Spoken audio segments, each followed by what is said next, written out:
going to be on the phone. So Okay. Well, we still have about 4 more minutes. yeah, got Okay. it. Sounds good. Thank you. I'm just going to mute from the boardroom side. Okay, got it. Okay. You guys can continue your conversation. We still have about 4 more minutes. You're not muted yet, Hazim. Oh, I'm not? Nope. There you go. It's not muted. I can mute you. You want me to? Well, I want you guys to be able to unmute yourself. So No, because like we were using the owl to mute. So it's not muted yet? nope. Now you are.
Dawn, are you back at your desk? I am. Okay. Heidi, you're all set.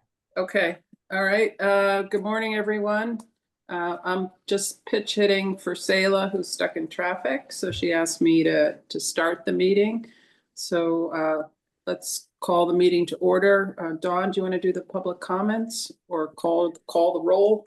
Sure. Let's start with a roll call, if that's all right with you. Okay, that's great. Jerry Abrahams. Yeah. Wendy Clark. Phil DeFranzo. Yeah. Heidi DeWinger. Here. Claudio Gualtieri. Here. Timothy Hodges. Catherine McKinnon. Here. Commissioner Mascara Bruno. Driving. Excellent. Commissioner Perez. Can you hear Commissioner me? Perez. Yeah, I can hear you now. Yeah, Thank you. Yeah, I'm here. Great, thank you. Franklin Perry. Here. Matt Puglisi. Chelsea Ross. Here. Sarah Sanders. Here. Lisa Tepper Bates, Present. Greg Ugalde, Present. Sean Williams. Here. We do have a quorum in attendance for the meeting. Great, thank you. Sure. Can you do the public comments? Yes. I can. This is the only opportunity on the agenda for the public to provide comments. If you would like to provide a comment, please unmute yourself and state your name, or if you are in the room, please let us know. To ensure that everyone has the opportunity to speak, comments will be limited to 3 minutes. Hi, this is Erin Boggs at Open Communities Alliance. I'd love the opportunity to comment. Great, thank you, Erin. Go ahead. Hi, everyone. It's great to see you. I think I know most of you. I am here today to comment on the removal of the opportunity points from the QAP draft, recognizing that it has been approved already by this board, but as I understand it, has not yet been signed by the governor. Our asks are 3. One, that the process be paused and we reinstitute the opportunity points. And we then adopt the QAP just for 2026 and not 2026 and 2027. And that we take time together to consider a future QAP that will more equitably both look at access to opportunity and invest in housing in some of our highest poverty communities through a recommendation around having buckets for different kinds of areas. As I'm sure everyone on the board is aware, the Connecticut legislature imposed a duty to affirmatively further fair housing on CHFA. It must affirmatively promote fair housing choice and racial economic integration in all programs. That's 8-37 CCB. In addition, obviously CHFA is bound by the Federal Fair Housing Act. Historically, in this program in Connecticut since 1987, 51% of tax credits have gone to units in very low opportunity areas. Or I should say 51% of the units are in very low opportunity areas. That's 3% of the state. 23% are in low opportunity areas, and only 7% have been in very high opportunity areas. So we are grateful that CHFA has recognized this and hope to do something about it with the opportunity points, which finally took hold. And, now in the 2024 round, 86% of the developments went into high and very high opportunity areas. So it's tragic to me that we would change this at this point, especially considering the actual outcomes in terms of priority with the new setup. And I don't know that the board has analyzed this and is fully aware of it. But as you know, the new setup includes points for 5 points for towns that are not at 10% under 8-30G, and then another 5 points for some kind of assessment of need that I can't quite decipher from what's on the website. But given that with the new setup, 50 municipalities with a town-wide high or very high opportunity average score will now score combined less than 8 out of that 10. And so we were going to sort of deprioritize those towns. 20 municipalities in the lowest quarter for the percentage of people of color that are also high and very high opportunity will not get a priority score. 28 wealthy municipalities in the lowest quarter of poverty, all below 4%. Also, high and very high opportunity areas will not get a top priority. 28 school districts in the top 25% of performance that are high and very high opportunity areas will not receive top priority. This doesn't make sense as a public policy, and it also will not as effectively, I believe, advance fair housing.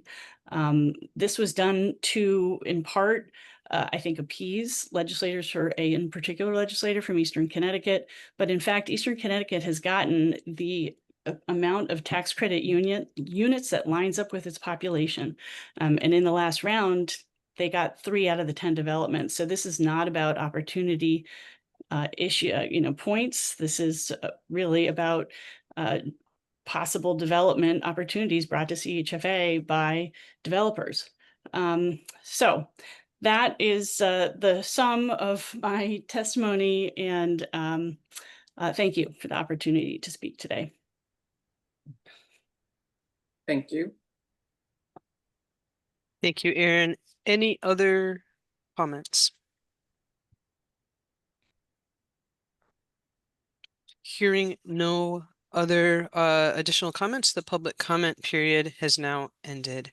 Madam Chair, back to you. Okay, thank you. Next up on our agenda is the CEO report to be presented by Nandini. Good morning, everyone. Good morning, members of the board. Great to be here today. I wanted to share a couple of quick updates with you this morning. I know we have a relatively long agenda. We are being awarded a couple of awards today by the administration relating to what's called Greener Gov CT, which is related to state agencies trying to meet certain sustainability goals as a result of the Executive Order 1, which was issued by the governor in 2019. And it particularly emphasizes reducing greenhouse gas emissions, curbing wasteful water use, and reducing the amount of waste disposed. CHFA actually voluntarily chose to participate in this initiative as a good, quasi-governmental agency, and we're happy to say that we're receiving 2 awards this morning at the state capitol, one around reducing food waste through a composting program, and one for the greatest amount of water saved in FY24. So I just wanted to give a shout out to our sustainability committee, and our senior sustainability officer, Shelly Mondo, is representing us at the Capitol.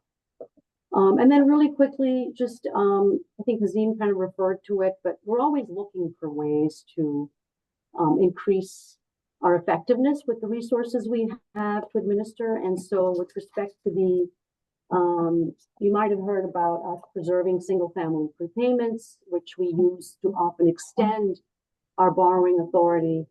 But I think for the first time, we're going to be doing a multifamily prepayment recycling initiative, or maybe opportunistically, I should say. And this will play very well with the new bond financing threshold of 25%. Which, as you know, will enable us to potentially do more tax credit deals and not be as cap constrained as we've been in this last year. And so being able to opportunistically recycle a multifamily volume cap, which tends to be less frequent in terms of its loans prepaying. We still are going to take advantage of it for an upcoming deal and provide a lower cost of capital that will be able to create greater efficiency in the capital stack and potentially reduce state subsidy. So I wanted to share that piece of encouraging news. And with that, I'll turn it back over to you, Madam Vice Chair. Thank you. Okay, next up on our agenda is the ethics training report. Yep, the code of ethics to be presented. I don't have the agenda in front of me, so not sure who's presenting the code of ethics. Sarah That's Clark okay. from the Office of State Ethics. Sarah. Hi, my name is Sarah Clark, and I'm here with you from the Office of State Ethics. Dawn, do you mind if I share my screen so I can toggle through the slides? Absolutely, go right ahead. Awesome, thank you.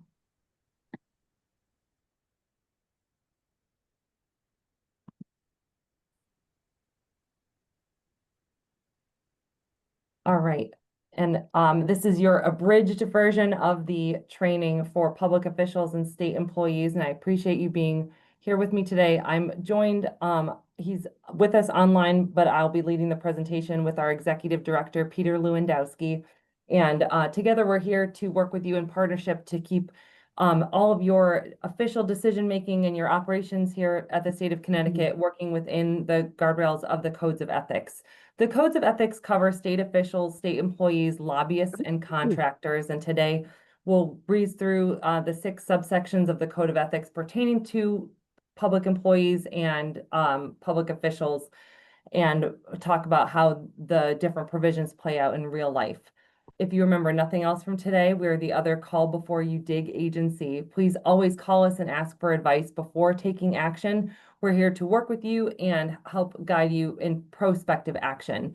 Not only do you have us as your resource, and here's our contact information, but you have Robert Hicks as your own ethics liaison at CHFA. And he can either be the communicator between your office and ours, or you can always call us directly. First and foremost, the use of your state position, thinking about a state highway and you've got solid lines on either side, your state position gets its own dedicated lane and you're not meandering back and forth between your state job and all of the other things you're doing in your life. So you can't use your state position for your own financial gain, the financial gain of your family, which is defined as your spouse, child, spouse, parent, or sibling, or the financial gain of your associated business. And this would be something that you have a financial tie to, ownership of, things of that nature. We're not talking about your volunteer positions, but these are things, again, that there's some sort of financial linchpin. So for our scenario, in your private employment, you provide financial investment consultancy to private clients. You're planning to launch a new interactive website and increase your social media presence to promote your services. In promoting your services online, can you include the fact that you are connected to CHFA? In a biographical sense, on your LinkedIn page or on the bio page of this new website, it is perfectly appropriate for you to note that you have either a board appointment or employment with CHFA. Where it is inappropriate is if it's being interwoven into your promotional narrative. So in your Facebook ads and in your reasons for why you should be hired, being, oh, well, I work for the state, I would be a great financial investment consultant. That's inappropriate. So again, biographical is fine, but promotionally it's not. Moving along, when we're talking about gifts, this is anything of value that's directly and personally received unless considerations provided of equal or greater value, unless there's some sort of market transaction occurring. There are both restricted and non-restricted donors, but restricted donors are registered lobbyists, those regulated by doing or seeking to do business with CHFA, or those on the Department of Administrative Services pre-qualified vendor or contractor list. Gifts from these folks are prohibited unless they're provided under an exception. And again, with my penchant for traffic-related examples, restricted donors, you should be thinking of like the red light. So again, gifts from restricted donors are prohibited. Gifts from non-restricted donors are limited to $100, so exercise caution if you're receiving a gift based on your connection to your state service. And beyond that $100 limit, also these non-restricted donors, if they're gifting to you because of your job here at CHFA or your position, you can also, they may avail themselves of all of the exceptions, which we'll talk about next. For non-restricted donors who are gifting not based on your connection to the state, there is no limit on gifts. So there's 19 total gift exceptions, but the 4 major ones are token items. So things like stress balls or pens or simple ceramic mugs, things that would have, a logo or something emblazoned on them. If it's from a lobbying firm or a contractor or WB Mason, when they bring you all your office supplies, you can accept token items that are worth $10 or less. And you can cumulatively accept up to $50 worth of these $10 or less token items per source per year. For food or beverage, you need to be consuming the food or beverage with the restricted donor, and you can accept up to $50 from the source per year. So not every partner at the lobbying firm can take you out for lunch, but you may go out to lunch with the firm for up to $50 worth. Anything over that, you would pay the difference down. For rebates or discounts, entities like Verizon Wireless are registered client lobbyists in Connecticut, and they offer a government employee discount on cell phone. It's not a great discount, but they offer a discount to government employees. You, just like all government employees, may avail yourself of this discount because it's not singling you out for your service here at CHFA. And then in the instance that you're receiving a ceremonial plaque in honor for a work anniversary or a notable achievement from a restricted donor, that plaque with your name on it can be worth up to $100 in value. For conferences, in the case whether you're attending actively as a panelist or keynote speaker or passively as an audience member, you can receive compensated, so paid for by the sponsoring entity, travel, lodging, meals, or related conference expenses, as long as they're not considered lavish. The question you need to ask yourself is, would the state pay for this? If you were asking CHFA, would CHFA cover it at this level? They're not going to put you in business class travel. They're not going to give you the expanded suite at the hotel. Basic accommodations are perfectly fine. You also can't accept any fees or honoraria for your participation in the conference, nor can you receive entertainment on the house. So if everyone following that day's meetings are going to a basketball game or a concert, you can participate, but you'll need to purchase the ticket to go. You can't receive that for free. There are limited situations where you'll need to disclose what you've been provided, but it's dealing with out-of-state conferences, not sponsored by government entities. We are here to help you navigate whether or not it's necessary, but we just wanted to alert you that there are some times where you do need to disclose it. If there does happen where you receive a prohibited gift, you have a few options to make it right.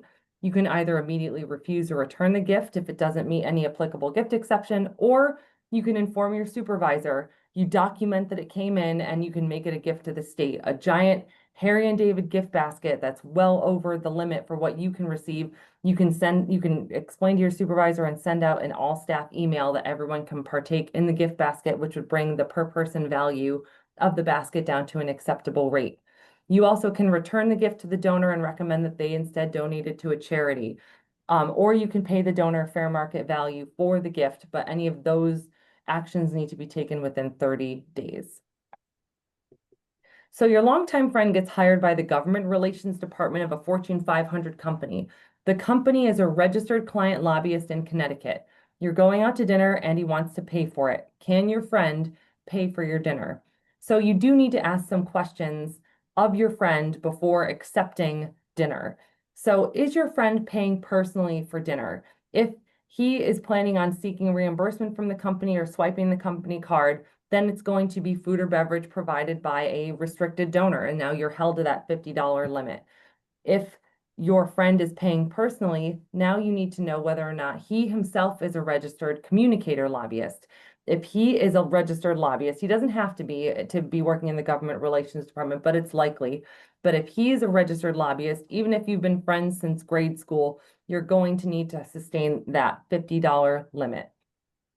If he is not a lobbyist and he is not going to seek reimbursement from the company or have the company pay for it, and he's personally paying for it as a non-lobbyist, then you can accept any and all of the dinner that he has to offer.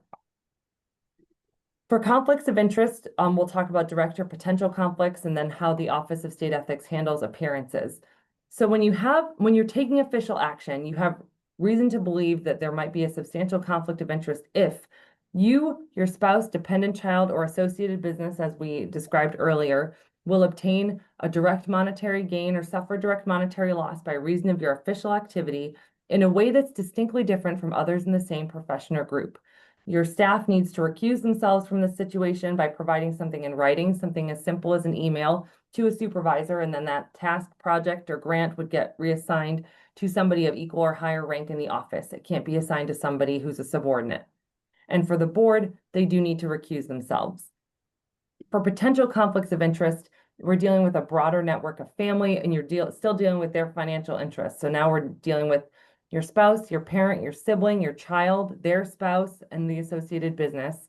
A reasonable expectation that the financial impact will occur, but again, in a way that's distinctly different from a substantial segment of the public.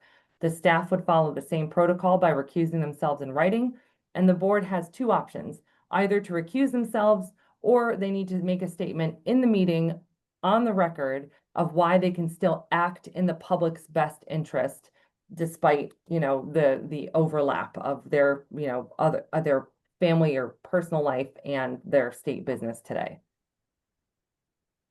Some examples of substantial conflicts that we've dealt with at the Office of State Ethics.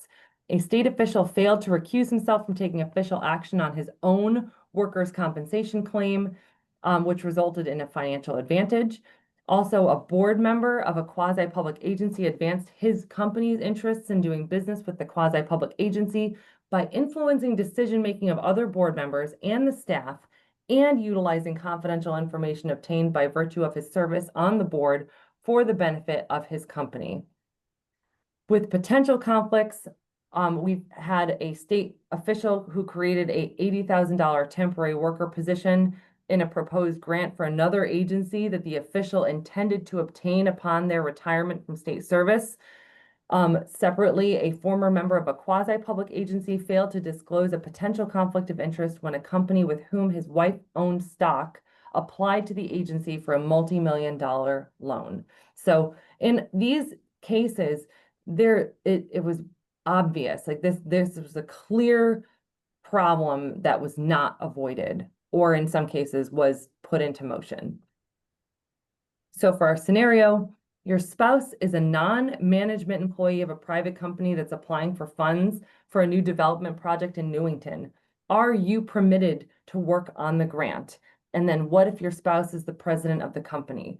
So in the terms of the Office of State Ethics and the Code of Ethics, when you're dealing with a non-management employee, then this private company isn't necessarily your spouse's associated business. When they're the president of the company, it is an associated business. So for the latter question, you should absolutely recuse yourself, not just from dealing with the grant, but as the applications are coming in, not only should you not be dealing with your spouse's company's application, but you shouldn't be dealing with any of the applications for that grant. So that way you don't have the look of possibly putting your thumb on the scale to put your spouse's company in a better light by being negative on other applicants.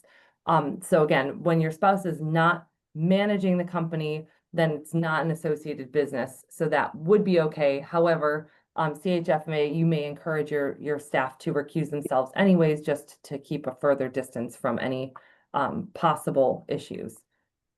When it comes to appearances of conflicts of interest, ethics doesn't have jurisdiction to encourage or discourage your action based on appearances alone. We will absolutely alert you to a possibility of there being an appearances issue, but we leave the decision ultimately up to you to use your best judgment and discretion. How would this look if it's the headline on tomorrow's Capitol report or the front page of the Hartford Courant? Using the optics test, run it by your supervisor, talk to HR, figure out, how you can make the best course of action, and to keep yourself and your agency in the best light. When we're dealing with outside employment, it cannot impair your independence of judgment. You can't disclose confidential information, and you cannot use your state position for the benefit of your outside employment.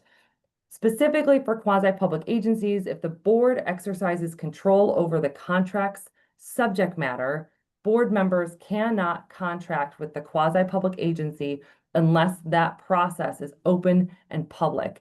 Anyone off the street needs to be able to apply for these opportunities. It can't not be funneled based on your attachment to the agency. Further, the executive head of CHFA cannot contract with CHFA.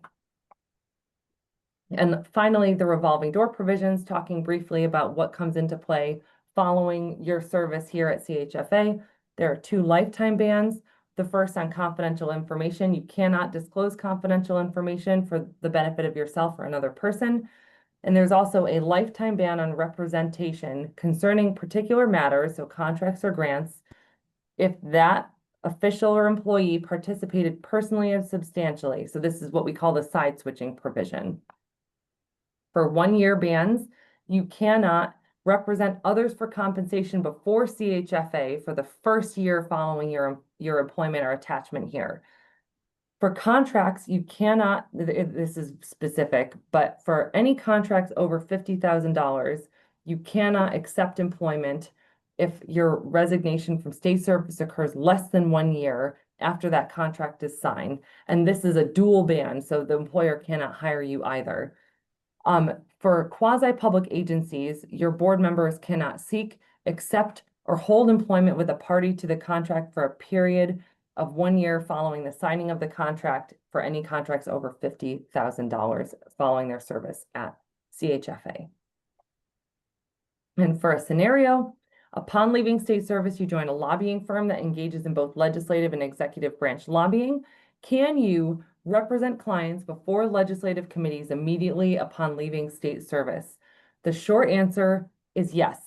Day one, you may represent clients before the legislative committees, including the Committee on Housing, following your service at CHFA. There's a limited scenario if there's a task force, if the leadership from CHFA is represented on the task force, that would be a scenario where you should not be. If you're going to be sitting on the opposite side of the desk from CHFA, then you should be following the 1 year ban. But the legislative committees at large, it is perfectly acceptable. Briefly about our enforcement process. Enforcement process is initiated by a complaint.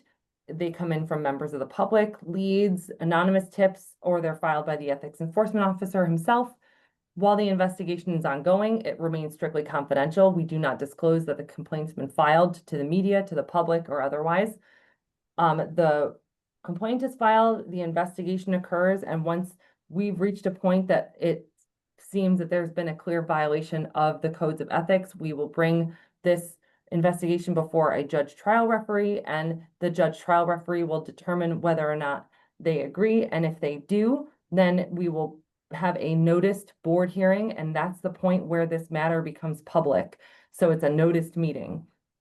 If the board has decided that there's been a violation of the code of ethics, then the respondent may be ordered to comply with the code in the future, file any required reports or statements, or possibly pay a civil penalty, which may be up to $10,000 per violation. Excuse me. As you go about business at CHFA, you have channels inside to talk about if things are working within appropriate, means within the code of ethics. You can always call us and have an anonymous conversation with our legal division. And if you're dealing with past conduct, the legal division will refer you over to enforcement, where you can also provide an anonymous tip. Our office has a very firm and clear firewall between the legal division, which is where we talk about perspective, like, does this really meet, this is possibly a violation, is this something worth making a complaint about? But they will not automatically refer you. They won't communicate that to enforcement. You will need to carry it over to enforcement to then start that process in motion. And again, both of these can be done anonymously because the office wants, and the state of Connecticut has provided a communication channel where you should feel comfortable and free to make these referrals without being concerned about retaliation or whatever impact that's going to have on you in your office. Additionally, there are mandatory reporters at every agency and quasi-public agency, which includes the agency head, their deputies, and those in charge of procurement, contracting, or HR. They have a statutory obligation to refer things to the Office of State Ethics if they have reasonable cause to believe that somebody has violated the code. So I thank you for your time. I appreciate being able to talk to you during your board meeting and making this annual appearance. I'm happy I'm available for questions following, so that way you can continue with your meeting. But again, here's our contact information, and appreciate being with you in 2025. Good morning, everyone. Heidi, thank you for the help. I was stuck in traffic. Sure. Any questions for ethics or on ethics? Well, thank you very much for being here today, and thank you for the information. Thank It you. always reminds me that after I leave government, I don't have a job for a year. Thanks very much. Before we continue on with the agenda, I do want to acknowledge our new board member, Sean Williams, is appointed by the Speaker of the House. Sean, do you want to introduce yourself to the beautiful people here? Sure. Good morning, everybody. Sean Williams. I've been appointed by the Speaker of the House, and I'm pleased to be here and excited to work with you all. So thank you very much. welcome to the board. Next is Finance Committee. Hazin, you're going to present the resolution for the selection of financial advisors. Yes. Good morning, Madam Chair and members of the board.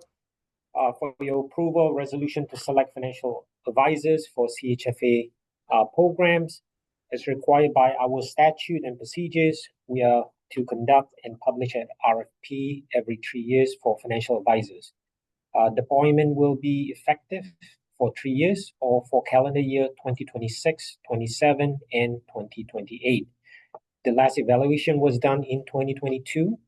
In summary, we received 5 proposals, and each proposal was evaluated using a set of criteria, including weighing the firm's experience, technical expertise, ideas, reputation, and financial stability.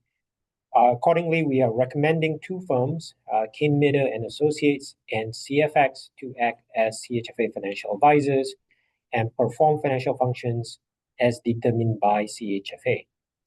The resolution was presented to Finance Committee, and the committee asked a few questions regarding each service, the incumbents, and the selection process.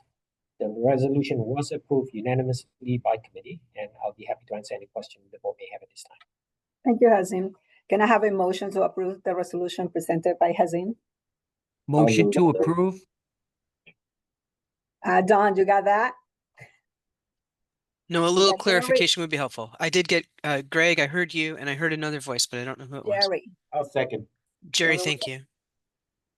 Any questions? Hearing none, Don, could you do roll call, please? Yes. Jerry Abrahams? Aye. Wendy Clark? Phil DeFranzo? Yes. Heidi DeWingert? Hi. Claudio Gualtieri? Aye. Timothy Hodges? Aye.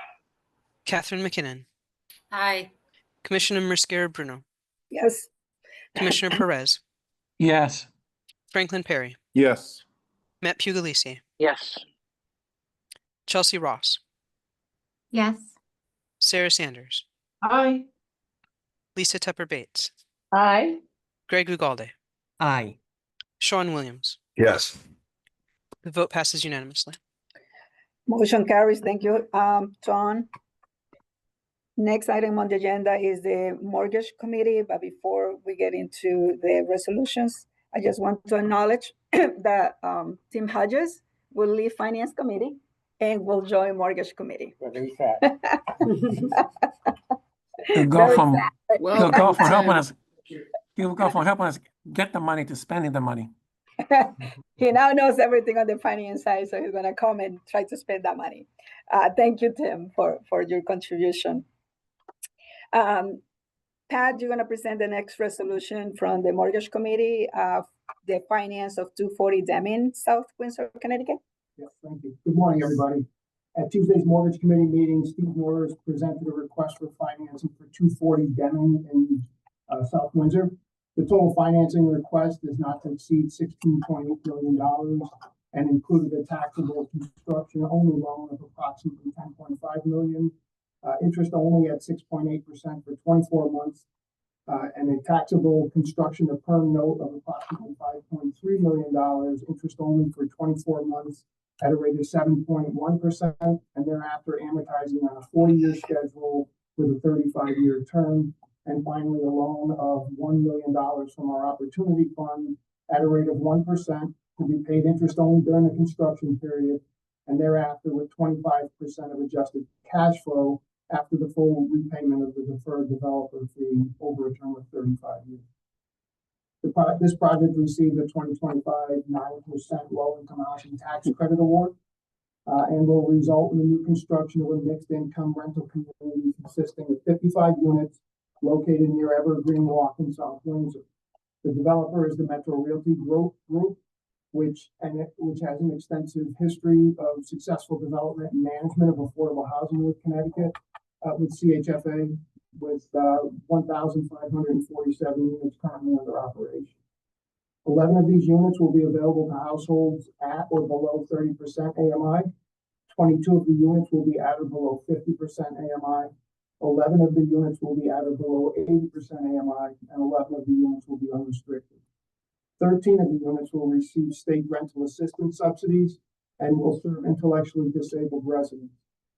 In addition to the financing being offered by CHFA, other sources include $11.769 million in tax credit equity, $906,000 in deferred developer fee, $119,000 in energy rebates, $5.5 million from the Department of Housing, and $600,000 in the form of a developer loan. Members of the Mortgage Committee unanimously approved the request, and I'll take any questions. Thank you, Pat. Can I have a motion to approve the resolution? So moved. Have a second? Second. Any comments or questions? Just one question, Commissioner. There's 85 parking places for this development. And I think, Pat, you've said previously that CHFA is going to be looking at the actual usage of parking. Is that right? That's correct, yes. Okay.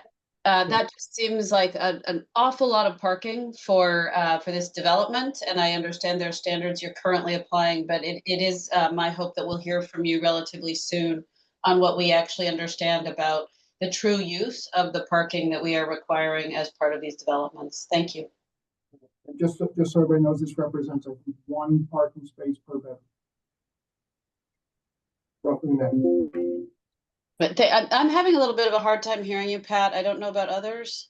The mic is not good. You may have to speak up. So- You have to Go speak ahead. up, Ed. I'm sorry, Lisa, I said that the 85 spaces represent one parking space per bedroom. So when you aggregate the 2 bedrooms and 1 bedrooms, but we are indeed taking a look at our parking requirements. I think the whole industry right now is taking a look at parking requirements. Right. Yeah. So that's terrific. I'm glad we're taking a look at that. Thank you. Thank you, Lisa. Any other comment? Pat, on the parking, that's an excess of town zoning, our requirement? I'm not sure in this particular community, but ours is generally in excess. That's why we're taking a look at. In most instances, we're requiring 2 spaces per unit, and we're looking at bringing that back down. Some of the urban areas want to see it, in the fractional spaces per unit. So we just have to make sure, and we're taking a look at usage of parking spaces in our current portfolio. Also, what industry averages are. Thank you, Pat. I thought it was just me, but I'm glad Lisa spoke up. It is hard to hear Pat, so I don't know, as we have other speakers, we might want to have people move, particularly since we're recording. Come here next to me, Pat.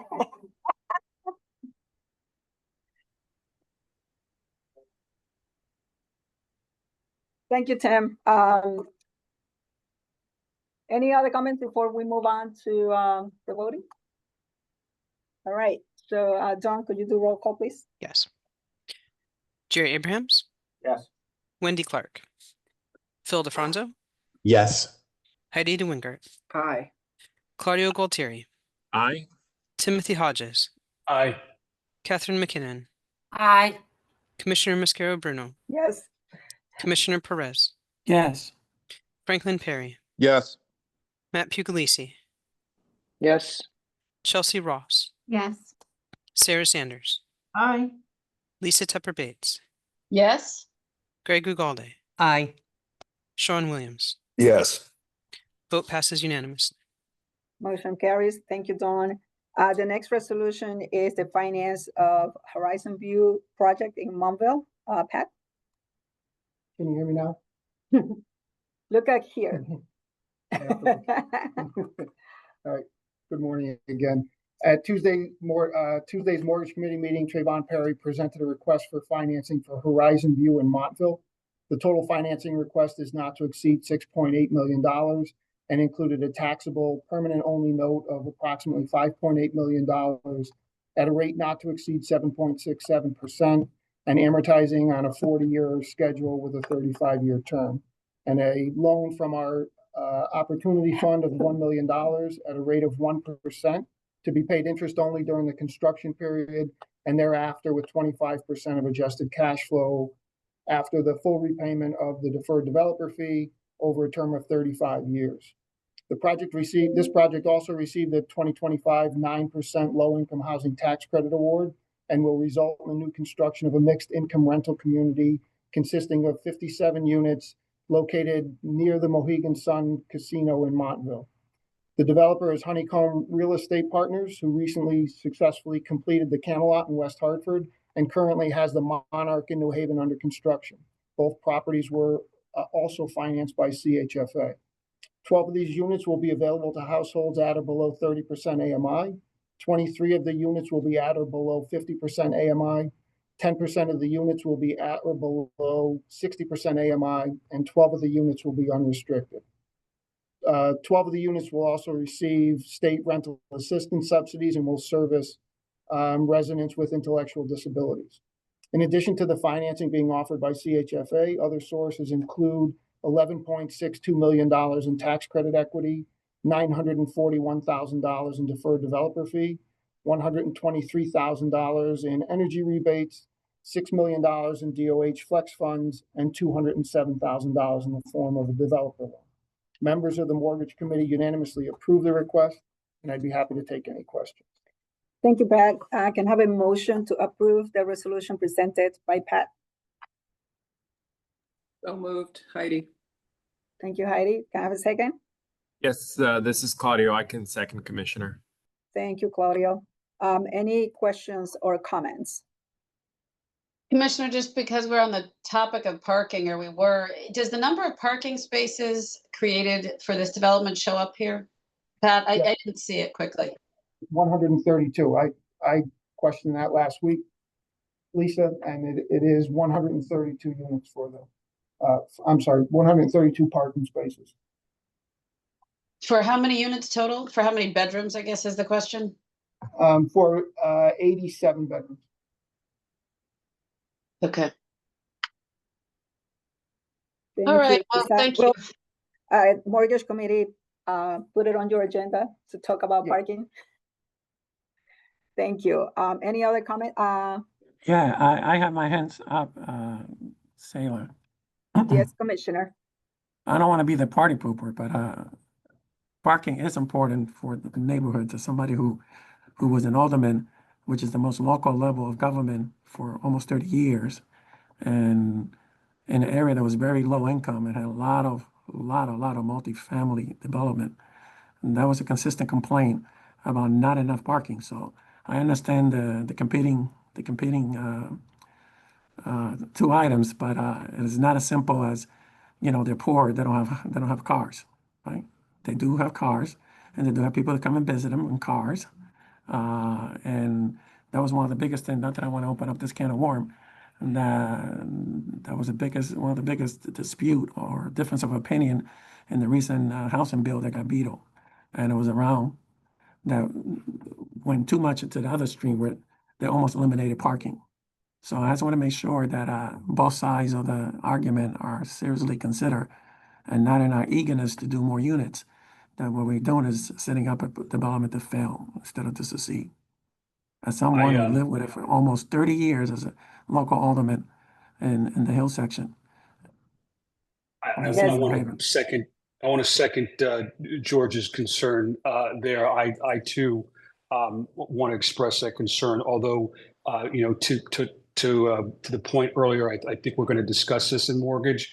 So I think that would be great. But I would have some of the same concerns that George has. People need places to park, and so let's find a balance and not penalize people.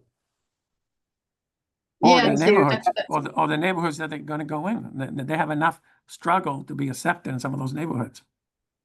Yeah, thank you, Tim and Commissioner. Lisa, you were going to say something? Yeah, thank you, Commissioner. Yeah, George, I don't think anybody's trying to jump to any conclusions. I think what we're talking about is getting data to understand the actual utilization of parking. And it's very different if you are in New Haven as opposed to if you are in Eastern Connecticut. So I think it'll be interesting to see what data we have on how parking is used in the developments we finance and in different parts of the state. So I think that's really the question. Thanks. Well, I could tell you now that I live in the suburbs in Cheshire, where it's trying to do some affordable housing. The parking question is even more of a bigger issue than it was in New Haven. And again, we're talking about the perception that people think that poor people don't have cars, they don't have people that visit them in cars. Okay, and to Connecticut is able to figure out their transportation structure, which is a much bigger conversation than we have time for, and it's not in our lane. This issue is going to be an issue that we're always going to have to debate. Because the real issue is public transportation. Yep. Thank you, Commissioner. And that's the reason why the Mortgage Committee should take a look at it. Because I was before a provider of housing, and parking was an issue, especially when we have couples, and even in the suburbs when people have to drive to their jobs, or a mom has to take the kids to a daycare and then to their job. So it's a balance. We can go from one side to the other side, and we will get that information and review it with the Mortgage Committee. Thank you. Any other comments before we take a vote? Okay, Dawn? Jerry Abrahams. Aye. Wendy Clark. Phil DeFronto. Yes. Thank you. Heidi DeWinkert. Aye. Claudio Gualtieri. Yes. Timothy Hodges. Aye. Catherine McKinnon. Aye. Commissioner Mascaro Bruno. Yes. Commissioner Perez. Yes. Franklin Perry. Yes. Matt Puglisi.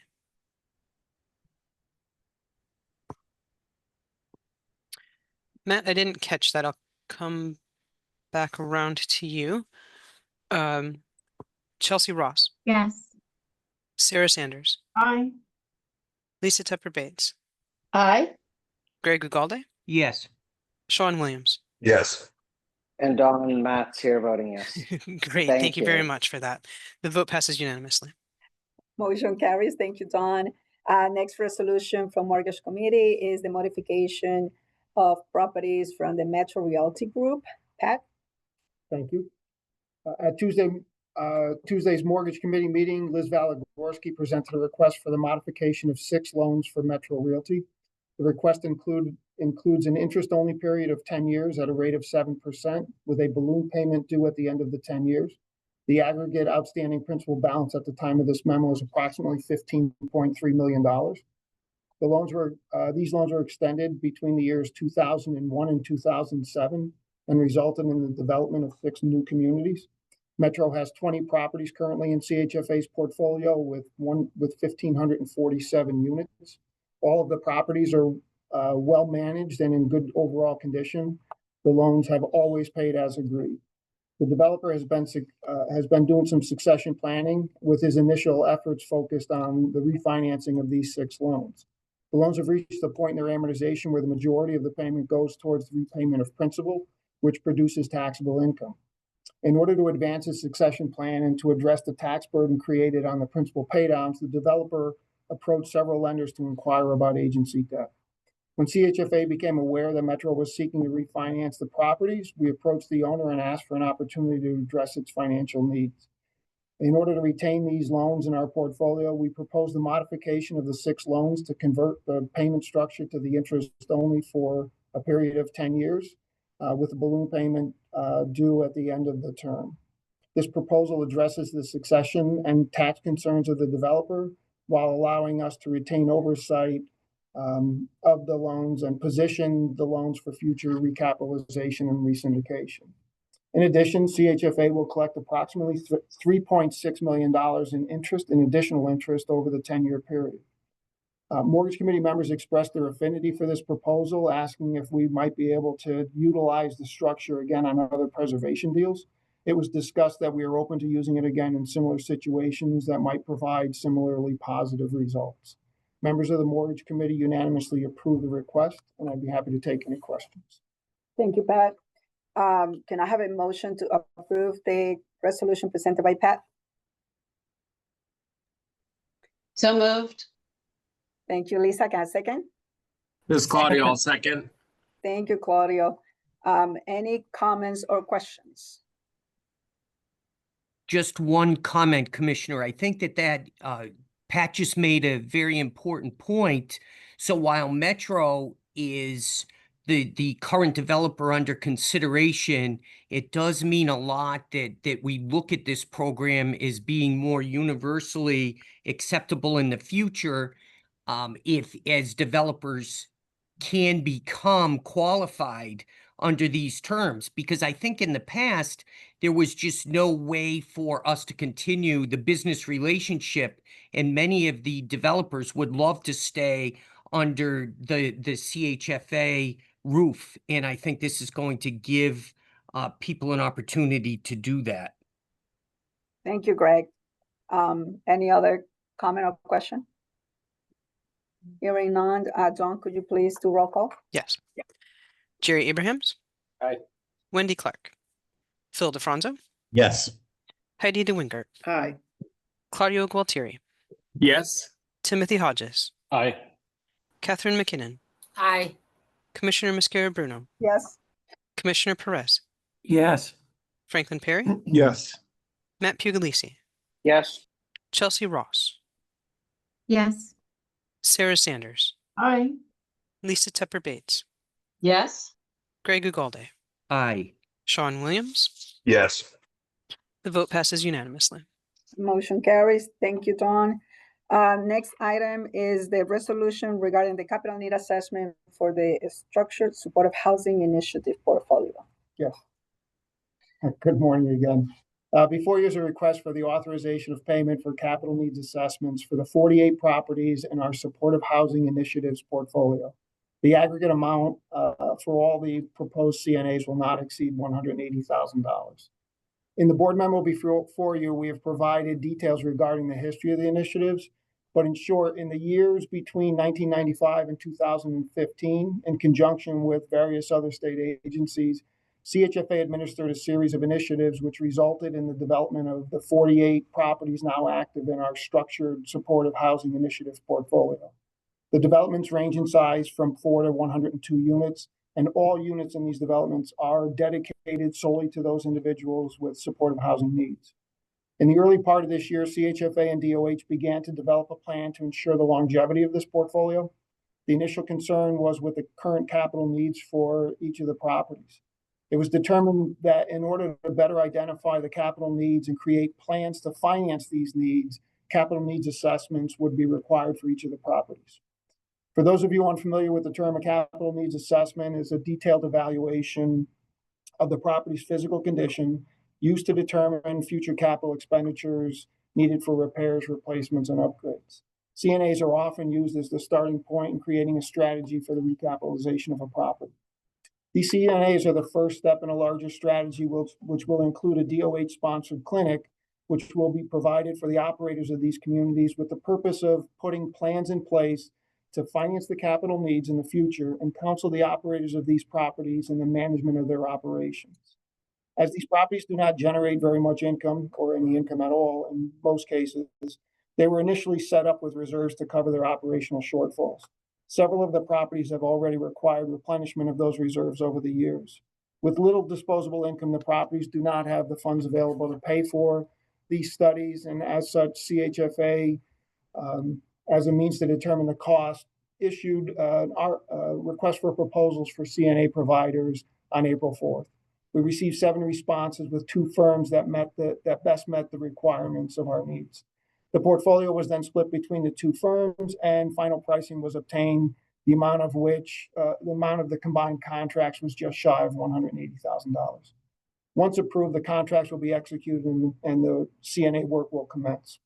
For our part, in this longer-term preservation strategy for this very important portfolio of properties, I request that you approve the expenditure of approximately $180,000 for capital needs assessments for each of the developments currently in our Structured Supportive Housing Initiative portfolio.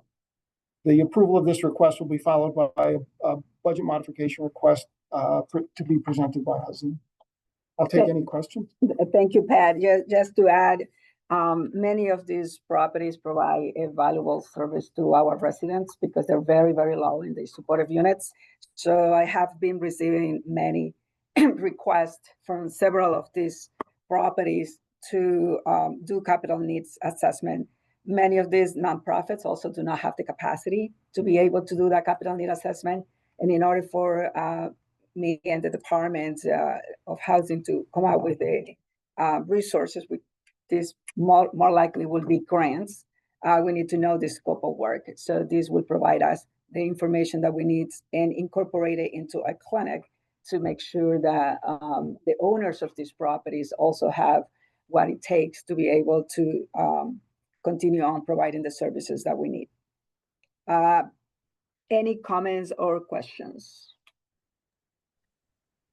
Commissioner, I'd like to just also say this is a very good initiative, but I'd like to see if there's an update, Pat, on something we have also discussed, which is an effort to take a more universal look at the issue of supportive housing, what the need is, how the current stock in its entirety is being used across the state.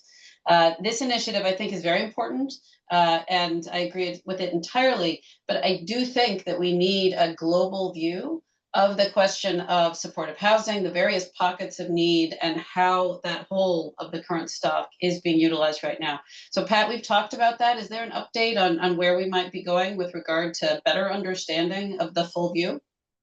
Yeah, we have a lunch with David Rich coming up to sort of get a lay of the land and then put together a plan to actually start doing what we've been talking about now for a couple of months. So yes, we are moving that forward. These are not mutually exclusive. This portfolio is in extreme need of being reviewed and recapitalized. So that's why we've kind of moved this up in the forefront of and this could also lead to sort of a process by which we attend to the other supportive housing needs we have in the portfolio. So yes, Lisa, we are moving this along. Any other comments? Chelsea. Thank you, Commissioner. Just echoing what Lisa said and offering that the Partnership for Strong Communities, the Connecticut Coalition to End Homelessness, and the Corporation for Supportive Housing have been having some conversations as advocacy organizations about, the ongoing needs for supportive housing in the state. And so please consider us a resource. I think we have a meeting actually later today on the topic. So we're happy to sort of weigh in and share what we've been working on. Thank you, Chelsea. Any other comments? All right. Dawn, could you please do roll call? Of course, Commissioner, I apologize if I missed this. I didn't hear a motion. So moved. Second. Oh, I didn't. So Lisa moved it. Can I have a second? Second. Heidi? Great. Thank you. Go ahead, Dawn, do the roll call. Sure. Thank you. Jerry Abrahams. Aye. Wendy Clark. Phil DeFranco. Yes. Heidi DeWinger. Aye. Claudio Gualtieri. Yes. Timothy Hodges. Aye. Catherine McKinnon. Aye. Commissioner Mascaro Bruno. Yes. Commissioner Perez. Yes. Franklin Perry. Yes. Matt Puglisi. Yes. Chelsea Ross. Yes. Sarah Sanders. Aye. Lisa Tepper Bates. Yes. Greg Ugalde. Yes. Sean Williams. Yes. The vote passes unanimously. Thank you, Dawn. Thank you, Pat. The next resolution is related to this topic. Hazim? Sure. Good morning again. The board just authorized CHFA to pay for a capital needs assessment for the Structured Supportive Housing Initiative portfolio, totaling $180,000. As such, we are requesting amendment to the 2025 budget by increasing the budget to $50,506,462. I'll be happy to answer any questions regarding the resolution. Thank you, Hazim. Can I have a motion to approve the resolution presented by Hazim? So moved. Moved. Second. Comments or questions? Dawn, could you do roll call, please? Jerry Dawn? Abrahams. Aye. Wendy Clark. Phil DeFranco. Yes. Heidi DeWinger. Aye. Claudio Gualtieri. Yes. Timothy Hodges. Aye. Catherine McKinnon. Aye. Commissioner Mascaro Bruno. Yes. Commissioner Perez. Yes. Franklin Perry, Yes. Matt Puglisi, Yes. Chelsea Ross,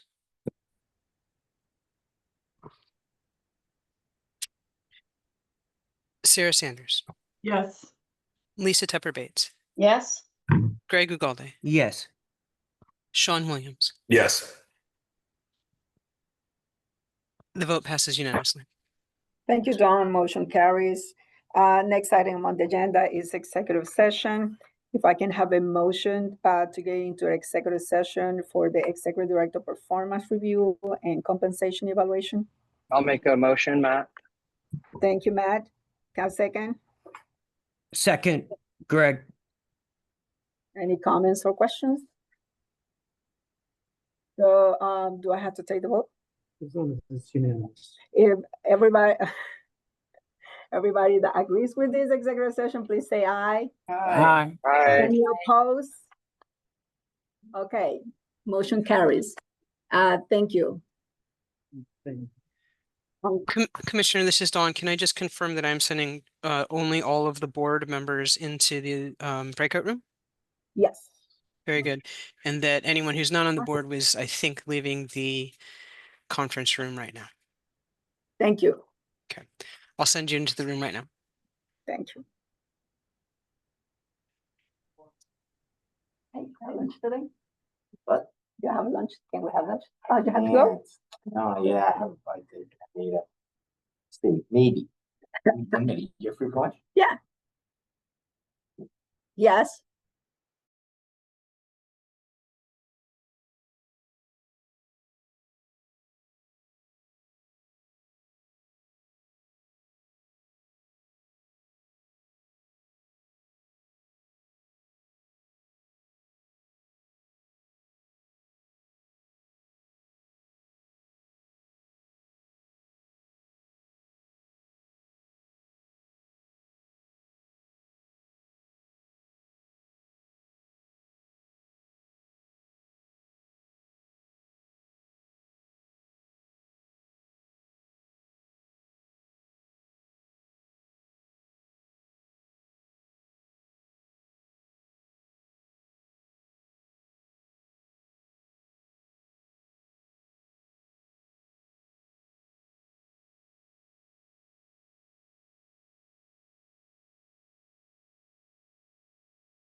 need to vote two resolutions or No, we're gonna table one. table one? Okay. Yeah, you're back. You're good. Okay. There is one more thing that needs to be clicked over there. Because we don't have all the minutes. I don't see anything in here. I think the breakout room's just gonna end automatically. I think That's gonna disconnect. So Well, this should be the board. Everybody should be showing up there. the breakout room is gonna end. Do you need to, do you take a motion to table something? You just don't have. I think we. I don't know. I guess we could vote to table it because we have it on the public noticed agenda. Well, I guess it's for your points. Okay, so we're all here. The next item on the agenda is the resolution regarding the CEO. We are gonna table this item. Can I have a motion to table? So moved. Have a second?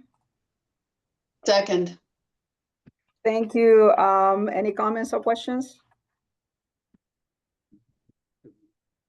So if anybody opposed, so we'll do an anonymous vote. Anybody in favor of this resolution? Aye. Aye. Any opposed? Okay, it's anonymous, so motion carries. Move The that we next adjourn.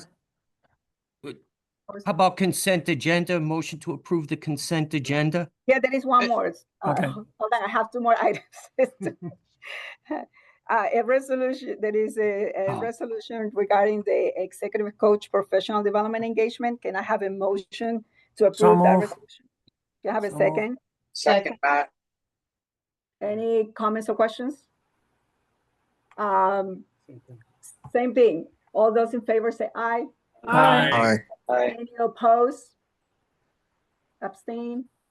Motion carries. Thank you. Consent agenda. Can I have a motion? Move it. I move it. This is George. Second? Who did the second? Second, Franklin. All right. Can I do the same? Yeah. Okay. All those in favor say aye. Aye. Opposed? Abstaining? Motion carries. One more. Adjourning. I move that we adjourn. Motion to adjourn the meeting. I move that we adjourn. This is George. George and Sarah. All those in favor say aye. Aye. Opposed? Abstain? Motion carries. Thank you very much. Take care, everybody. Thank you.